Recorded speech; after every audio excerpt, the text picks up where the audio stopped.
સોમનાથ સ્વાભિમાન પર્વની ઉજવણી થઈ રહી છે અને તે અંતર્ગત પ્રધાનમંત્રી નરેન્દ્ર મોદી પણ સોમનાથ પહોંચી ચૂક્યા છે અને હાલના આ જે દ્રશ્યો આપ જોઈ શકો છો,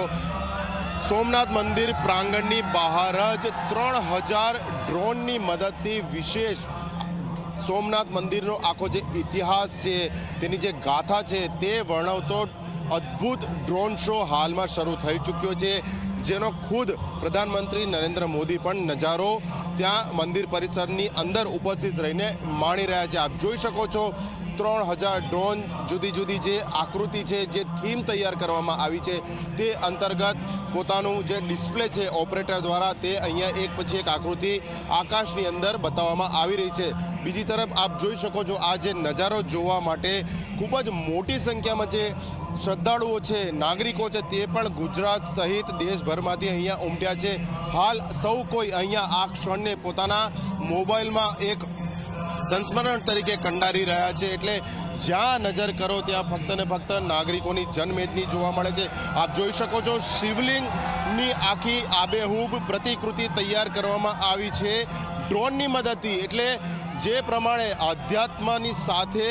ટેકનોલોજી, આધુનિકતાનો સમન્વય આ ડ્રોન શોમાં જોવા મળી રહ્યો છે। સોમનાથ મહાદેવ કે દૈનિક લાખો કરોડો ભક્તોને પોતાના અલૌકિક સ્વરૂપના દર્શન આ રીતે આપે છે, તેનું એક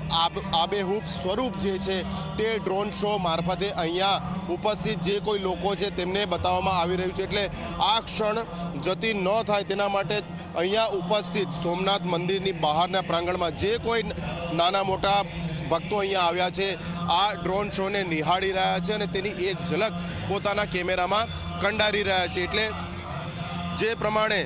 શૌર્ય યાત્રા યોજાવાની છે તેની પૂર્વ સંધ્યાએ યોજાયેલો આ ડ્રોન શો ખરેખર અદ્ભુત ક્ષણ બની રહ્યો છે। સોમનાથથી કેમેરા પર્સન મુકેશ ચૌહાણ સાથે અર્પણ કાયદાવાલા, ઝી મીડિયા।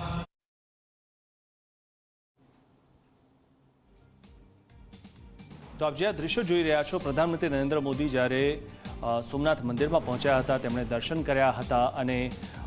તેમને તિલક કરવામાં આવ્યું, ત્યારે આ જે નજારો આપ જોઈ રહ્યા છો, પ્રધાનમંત્રી નરેન્દ્ર મોદીએ સોમનાથ મંદિરની પ્રદક્ષિણા કરી હતી અને ત્યારબાદ તેમણે જે ઓમકારનો જે જાપ ત્યાં થઈ રહ્યો છે, સતત જે 72 કલાક સુધી જે ચાલવાનો છે તેમાં પણ તેઓ સહભાગી થયા હતા અને ત્યારબાદ તેમણે ડ્રોન શો પણ નિહાળ્યો હતો। 3000